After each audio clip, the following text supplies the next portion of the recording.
నమస్తే, welcome to Andhraprabha. నేను రఘునందన్. బంజారా హిల్స్లో ఉన్న పెద్దమ్మ గుడి విషయంలో ఎంత రచ్చ జరుగుతుందో మనందరం చూస్తూనే ఉన్నాం.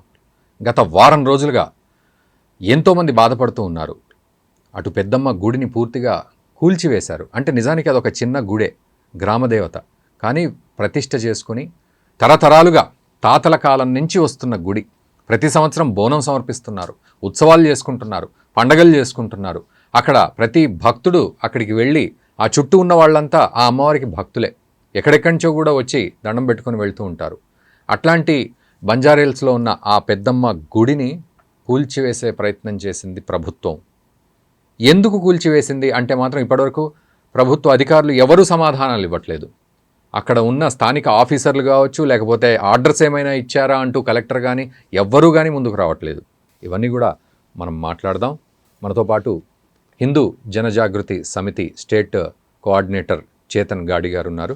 చేతన్ గారు నమస్తే అండి. నమస్కారం. Welcome to Andhra Prabha. ధన్యవాదాలు. నమస్కారం.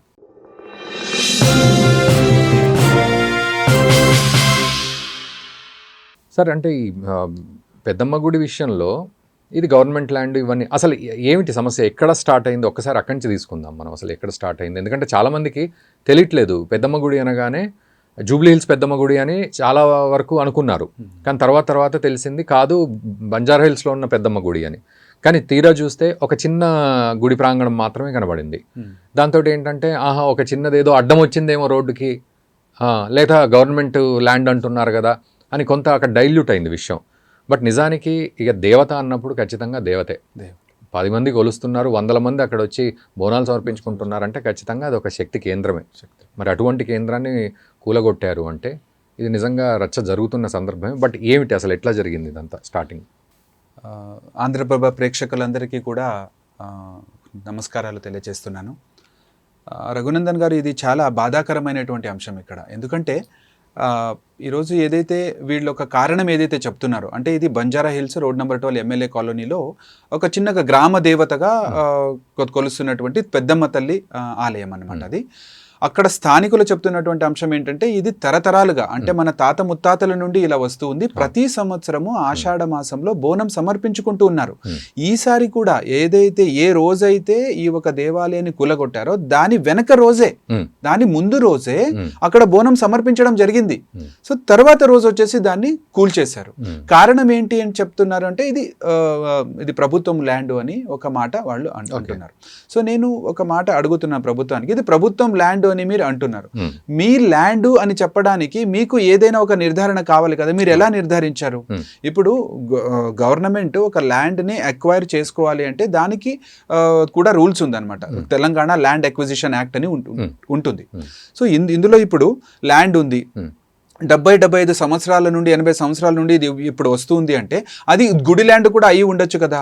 సో మీరు ఒక నోటీస్ ఇచ్చి ఒక 10 రోజులు మీరు ఆగి అక్కడ టెంపుల్ కేర్ టేకర్స్ తో మాట్లాడి అది ఎగ్జాక్ట్లీ ఏ ల్యాండ్, అది ఎండోమెంట్ ల్యాండా, గవర్నమెంట్ ల్యాండా, ఇంకేం ల్యాండ్ అనేటువంటి నిర్ధారించిన తరువాత అది ఒక అమ్మవారి దేవాలయము, పూజలు అందుకుంటున్నటువంటి దేవాలయం కాబట్టి దానికి ఒక విధి విధానాలని పాటించి మన యొక్క ఆగమ శాస్త్రాలు అయితే చెప్తున్నాయో, ఒక దేవాలయము మీకు గవర్నమెంట్ ల్యాండ్లోనే ఉంది, దాన్ని తీసేయాలి అనేటువంటి అంత ప్రజా ప్రయోజనం కోసం ఉపయోగపడేటువంటి ఒక భాగం అది తీసేస్తే ఇంత ఇది అవుతుంది, డెవలప్మెంట్ అవుతుంది అనేటువంటి అంశం నిజంగా ఉండి ఉన్నట్లయితే కూడా హైకోర్టు, సుప్రీంకోర్టు డైరెక్షన్స్ ఉన్నాయి.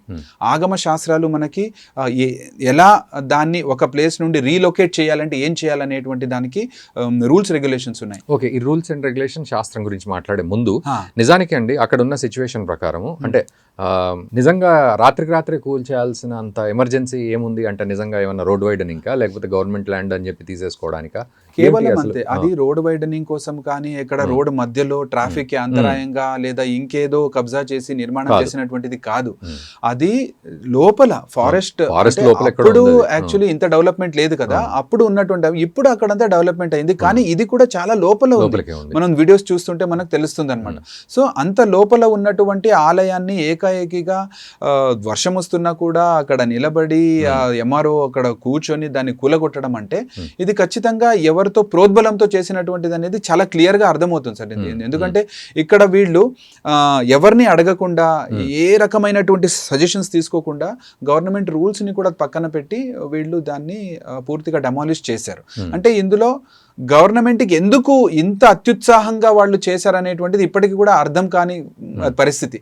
మేము కలెక్టరేట్ దగ్గర కూడా వెళ్ళి మెమరాండం ఇచ్చొచ్చాం. సో ఇది ఈ రకంగా జరిగింది అంటే దీని మీద మేము యాక్షన్ తీసుకుంటాము, మేము చూస్తున్నాం, మేము చేస్తున్నాం అంటున్నారు. కానీ ఎంఆర్ఓ గారికి కూడా మేము డైరెక్ట్ సవాల్ చేశాము మీడియా ముఖంగా, మీకు కలెక్టర్ ఆర్డర్స్ ఉన్నాయా దీన్ని మీరు కూల్చడానికి కలెక్టర్ ఆర్డర్స్ ఉంది అని మీరు స్పష్టంగా చెప్పండి అంటే ఒక వారమైనా కూడా దాని మీద ఇప్పటి వరకు ఏమీ స్పష్టత లేదు. ఇది ఏదో ఒక రహస్యం దీని వెనక ఉంది. ఇప్పుడు అక్కడ గజం 3 లక్షల రూపాయలు అని కూడా చెప్తున్నారు. సో అలా ఎవరిదైనా అక్కడ నిర్మాణం చేయడానికో లేదా దాన్ని ఇంకెవరికో ఇవ్వడానికో అనుకున్నటువంటి ల్యాండ్ 12 ఎకరా ల్యాండ్ ఉంది అని కూడా చెప్తున్నారు. సో ఇవన్నీ కూడా ఇప్పుడు ఇక్కడ నిర్మాణం జరిగితే దాని అన్నిటికీ కూడా అంతరాయం వస్తుంది అనేటువంటి ఉద్దేశంతో ఎవరి యొక్క ఫోర్స్ఫుల్లీ ఇది చేపించిన రియల్ ఎస్టేట్ కోసం ముట్టుకున్నారని ఎట్లా అర్థం చేసుకోవాలి? అట్లా కూడా ఉంది అనేటువంటిది ఇది ఇప్పుడు మనకి బయట వస్తూ ఉంది. ఎందుకంటే అక్కడ ఒక గజము 2 నుండి 3 లక్షల రూపాయల వరకు వస్తుంది అని చెప్తున్నారు. కాబట్టి ఇక్కడ ఇప్పుడు అంటే ఇప్పటి వరకు పర్మనెంట్ స్ట్రక్చర్ లేదు ఆ అమ్మవారికి, కేవలము ఇది మాత్రమే ఉంది, విగ్రహం మాత్రమే ఉంది. ఇప్పుడు వీళ్ళు ఒక 4-5 రోజుల క్రితమే ఒక స్లాబ్ వేశారు. సో 4-5 రోజుల క్రితం స్లాబ్ వేసేటప్పుడన్నా మీరు వాళ్ళతో మాట్లాడొచ్చు కదా, మీరు ఇలా పర్మనెంట్ స్ట్రక్చర్ చేయకూడదు, ఇది గవర్నమెంట్ ల్యాండ్ ఉంది మీరు అని చెప్పేసి ఒక నోటీస్ ఇవ్వచ్చు కదా. అలా కూడా చేయకుండా 4 రోజులు స్లాబ్ వేసిన తర్వాత వచ్చి ఏకాఏకీగా దాన్ని డెమాలిష్ చేసినటువంటి స్థితి. సో మీరు రిప్రజెంటేషన్ కూడా ఇచ్చారు కదా, కలెక్టర్ గారికి ఇచ్చారంటున్నారు. సో ఎటువంటి సమాధానం వచ్చింది అధికారుల దగ్గర నుంచి? ఎట్లా ఉంది రెస్పాన్స్ వాళ్ళది? అంటే బాధ్యతాయుతంగా ఉందా? ఎట్లా అర్థం చేసుకో? వాళ్ళు కేవలం మాట వరుసకే చెప్తున్నారండి. అంటే మాకు ఇంకో కొంచెం టైం ఇవ్వండి, ఒక 4-5 రోజులు, ఒక వారం టైం ఇస్తే మేము దీని మీద పూర్తిగా పరిశీలించి దీని మీద మేము యాక్షన్ తీసుకుంటాము అని చెప్తున్నారు వాళ్ళు.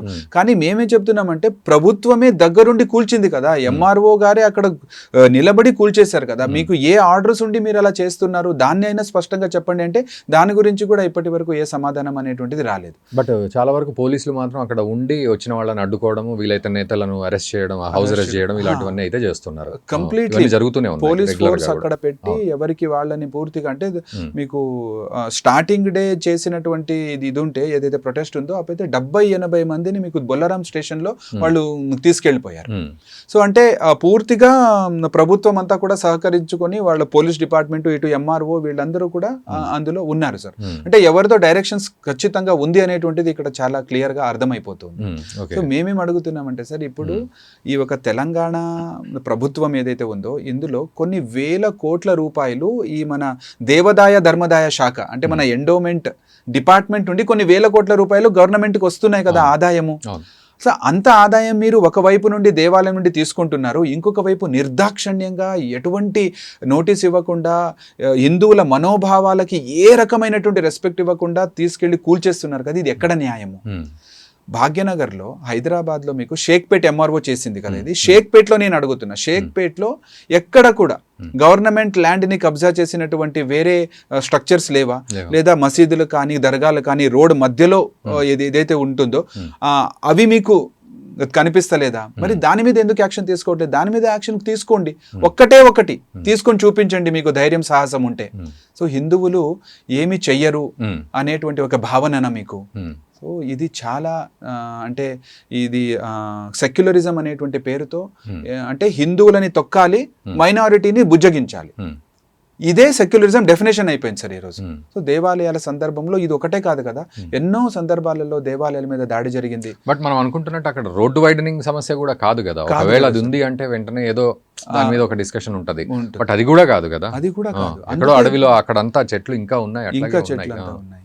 సో అందువల్ల ఏదైతే గవర్నమెంట్ ఇదొక పని ఏదైతే చేసిందో దీని వెనక ఏదో చాలా ఒక ఏమంటారు ఒక రహస్యమైనటువంటి ఒక అంశం ఉంది, ఎవరిదో ప్రోద్బలంతో చేసినట్టు ఇక్కడ మనకి అర్థమవుతుంది. ఎందుకంటే ఇప్పటివరకు గవర్నమెంట్ స్పష్టత ఇస్తలేదు సార్.